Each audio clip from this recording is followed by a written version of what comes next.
So this is College Board AP Chem Free Response 1990 question 7. So the question is involving this equation, A plus B yields C plus D. Alright, so for the first part A, it describes the two factors that determine whether a collision between molecules of A and B result in a reaction. The two factors are the molecule's orientation and the energy of the molecule.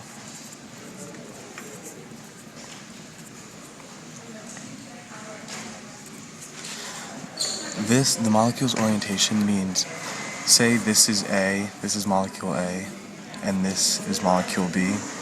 When they react, they'll give us something that looks like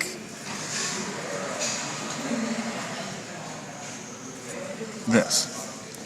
But say A was turned and they react like this, it'll give us nothing because the two molecules over here can't react with B. And the energy of the molecule describes like the kinetic energy of the gas molecules. So if you have A and B like floating around in a rigid container, when they collide, they need to collide with enough energy for the reaction to take place. It needs to overcome the activation energy. Alright, so part B, how would a decrease in temperature affect the rate of the reaction shown above?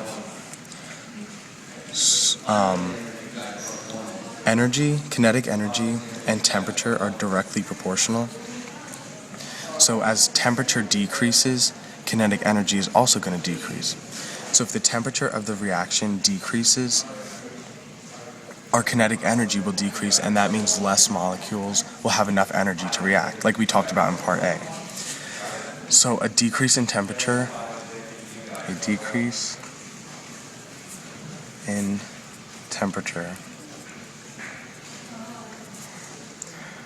would lower the rate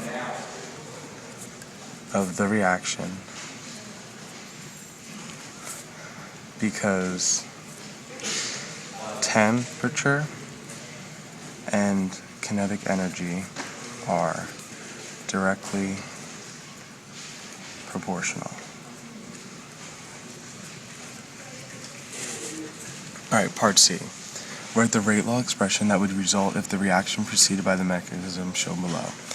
A plus B yields AB, and AB plus B yields C plus D. So whenever we're writing a rate law expression, we always go to the slow rate determining step. And we do the rate equals K, which is the rate constant, times the concentration of the reactants. But in this slow rate determining step, we have B and A and AB, which is an intermediate because it's present in both the product of the fast step and the reactant of the slow step. So we take AB and we go up here and see what is used to form AB, and we put that in our rate law equation. So we have rate equals K, A, B, and B, which comes from the A, B, and B right here.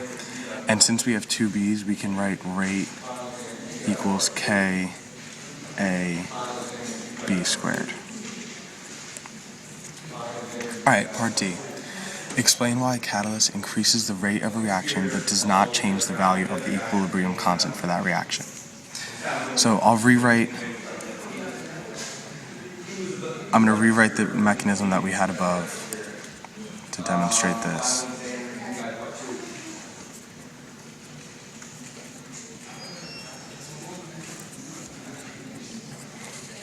If we add a catalyst, we'll say the catalyst is C. And catalysts lower the activation energy, but appear in both the products and reactants of the final steps. So you can cancel it out. It doesn't ever react. It doesn't react with any of the other elements in there. It just lowers the activation energy. Since it doesn't react, it's not in our rate